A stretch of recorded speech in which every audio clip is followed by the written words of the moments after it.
What's good, y'all? It's your boy Havoc. Final round. It's going down tonight. We got Devin Haney versus Vasiliy Lomachenko. Very excited for this fight. Let's get to the breakdown. Let's talk about the stylistic matchup. Let's talk about the tactics. And then let's break the fight down and make the final prediction. But I have to start off with this. This fight is not favoring Lomachenko at this current time and period of his career. Now, we saw the fight with Jermaine Ortiz versus Lomachenko, and it certainly looked like Vasiliy Lomachenko aged overnight. Now, to be fair, obviously his country's going through a war. I don't know how that's impacting him, his family, his training, his psychology, his motion, his physical or being physically fit and in shape. I have no idea how that has impacted. Maybe it hasn't. Maybe Lomachenko's just getting old.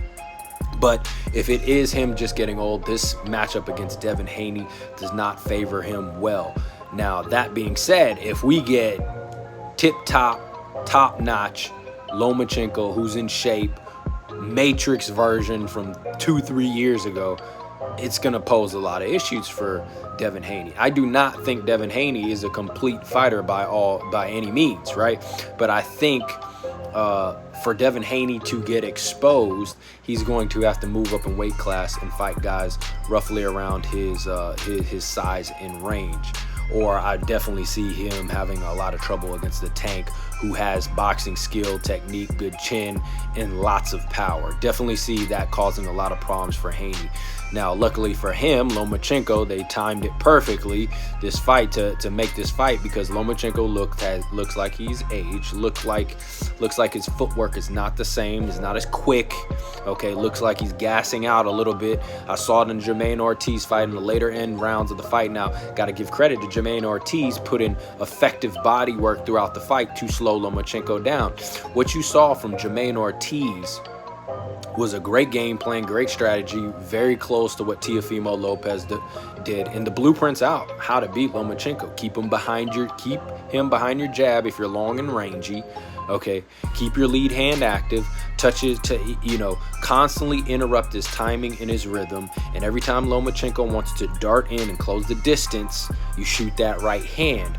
Now, if he turns the corner on you and he gets his lead foot to the outside, what do you have to do?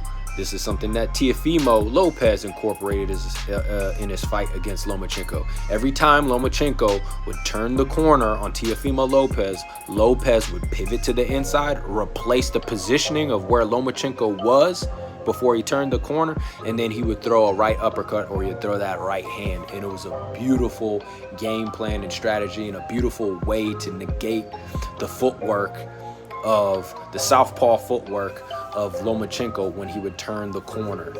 But lead hand, constantly jabbing, constantly probing to disrupt timing and rhythm, pot shotting to the body, and turning the corner and pivoting to the inside if Lomachenko is able to turn the corner on you.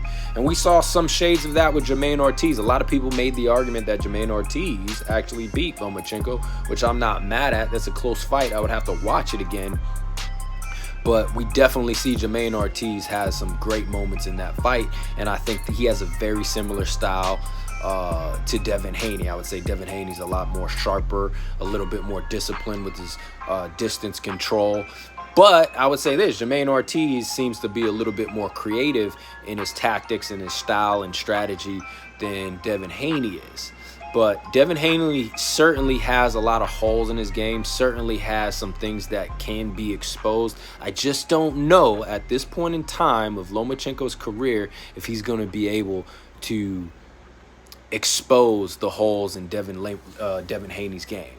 And it's going to be a huge size discrepancy, but also you match on top of that Haney's quick. Okay, he's a master at controlling distance. He has a great jab, and he does tend to put in effective pot shots to the body to slow his opponents down. It's going to be a tough matchup for Lomachenko. It's going to be a tough matchup. Now, if this was Lomachenko in his prime, I would definitely give the upper hand to Lomachenko. But I just think he's going to be old. I think Haney's going to be able to keep Lomachenko behind his jab.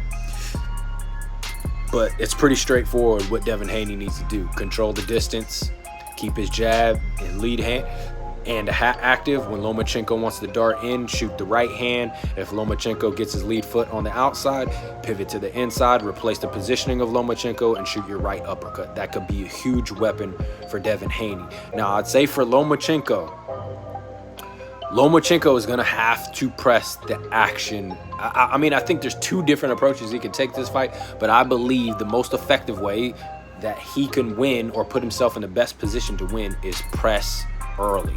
I know that Lomachenko likes to download his opponent's data, figure out what they're doing, get their timing and rhythm, and he starts to pick up the pace round 4 or 5, sometimes even halfway through a fight. But I don't think he's going to be able to afford that against Devin Haney. He's going to have to take some risk. He's going to have to take some chances, especially early on. I don't think he's going to be able to sit back and probe and get the timing and rhythm as perfectly as he would like to in this fight, or else he'll fall behind on the scorecards and he'll get pretty much picked apart for 12 rounds. He'll get picked apart. Devin Haney will throw effective body shots, and I know a lot of people say Devin Haney has pillow hands, but he has stinging power, so sort of like Mayweather. May not be able to knock you out cold, but he certainly has respectable power, stinging, thudding power. He went up against Jojo Diaz, and obviously Jojo Diaz respected Haney's power enough not to get reckless and walk inside all the time. Jojo Diaz actually had to try and set up his punches and box because he respected the power of Devin Haney. Might not be knockout, blackout power, but he has respectable power. And on top of that, Devin Haney will break you down to the body with pot shots, right crosses to the body, and that's going to be a huge weapon for Devin Haney in this fight. Shoot that right cross to the body, set up right crosses to the head, slow Lomachenko in the later rounds. Then that's when you can control the fight, keep him behind your jab. And one thing that Haney does, and we've seen it in his past few fights, he will take chances. He will step up in the pocket. He'll try to roughhouse with you. He'll try to dog it out. And I think that's where, now here's the question. I don't know if Devin Haney does that because he's trying to conserve his energy, he's a little bit tired from fighting off the back foot, or if he does that because, okay, he sees he's worn his opponent down, he wants to change up the approach and he wants to take the fight to his opponent. We've seen Andre Ward do that a lot. He'll break you down when he has control of you, has control of the fight, taking some of the power off of your punches. He'll step in the pocket with you and start roughhousing and dirty boxing and trying to break you down. But the problem is we've seen Devin Haney try and do this and he gets caught with some punches. So for Lomachenko to give himself the best opportunity to win this fight, I think he needs to press early on in this matchup. I think his best combination is going to be that slip to the inside he does, and then he throws his cross, he follows up with his jab, and he follows up with one more cross. I think that's going to be his most effective combination in this fight. I think another weapon he has to try and utilize, as hard as it's going to be, is his right hook. One thing I think he needs to do in this fight is land his right hook. Counter the lead hand in the jab, or the probing lead hand of Devin Haney. Counter over the top of it with the right hook. Now, that's tough when you're the undersized fighter and you got somebody across from you who's long, who's rangy, who's got timing, who's got speed and good reaction. Very tough to land a lead cross because you're going to be the undersized opponent. It's going to be hard to reach him. But if anybody can pull it off with the great footwork they have and the ability and skills and timing, it's Lomachenko. So I think Lomachenko needs to find a way to offset the lead hand of Devin Haney. The best way I think for him to do that is throw the right hook over the top and counter that lead hand, or counter to the body. I think another weapon that Lomachenko needs to utilize is that jab to the body, cross to the body. I think he needs to be pot shotting constantly to the body, okay, to get Devin Haney to slow down, okay, to take away some of his timing and his reaction ability, to take his legs away from him in the later rounds and make him sit in the pocket and fight, where you can then utilize your footwork and box circles around him. But in order for Lomachenko to get Devin Haney in that position, he needs to bring the fight early on. Now, we saw this with Teofimo Lopez. We saw Lomachenko in the later rounds start to show up, but it was a little bit too late. Lomachenko started letting his hands go. We started to recognize him in those later rounds against Teofimo, but it was too late by that point. So when you're facing a tall, rangy fighter, okay, and you're on the back end of your career, okay, you're not in your prime anymore, I think you need to bring the fight early on to Devin Haney. Bring the fight early on, hoping later, in the later rounds, Devin Haney will slow down and you can let your hands go, throw punches and bunches. And when you let your hands go against Devin Haney, especially if you keep him in the pocket or you fight at that mid to inside range, which Haney does. Like I said, Haney will take chances on the inside. That's when you can catch him and clip him. Haney does not have phenomenal defense. Haney's best defense is not particularly his head movement or his shoulder roll or Philly shell. It's not even really a Philly shell. Haney's best defense is his jab. Haney's best defense is controlling distance with his footwork and his lead hand. But if you can get inside, if you can catch him or if you can entice him to get to fight on the inside with you, you definitely have a chance to land lots of combinations and slip a punch through, which can hurt him. I think an effective, very effective weapon for Lomachenko can be that left hook to the body, that left hook to the liver. Lomachenko has to go down to the body, has to pot shot to the body, has to. Because if he does not, Devin Haney is not going to slow down in this fight, and he's going to impose his will in terms of his tactics and strategy. So my final prediction,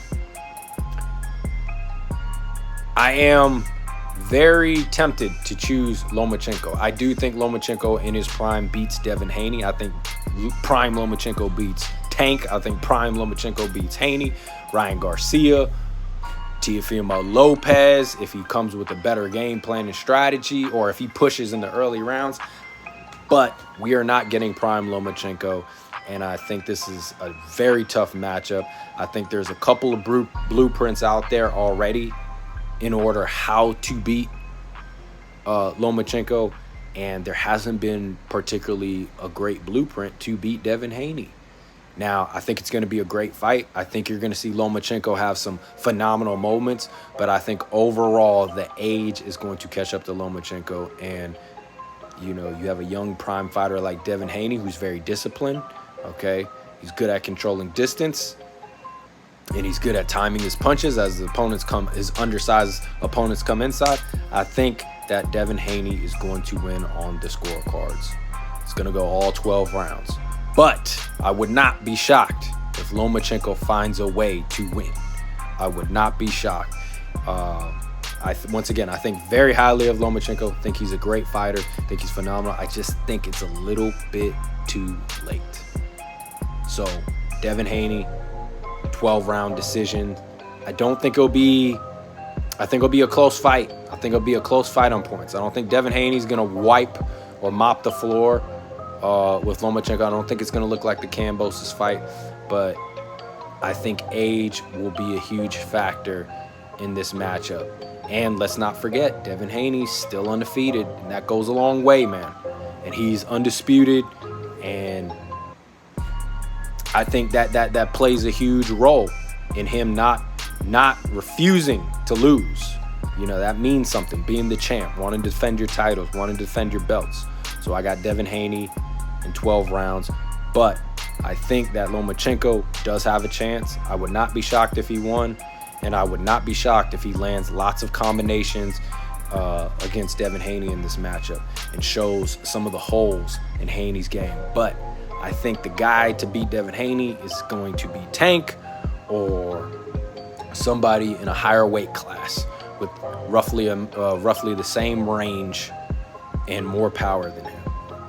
So that's my prediction. This is your boy Havoc with Final Round. Hopefully this video uploads before the fight.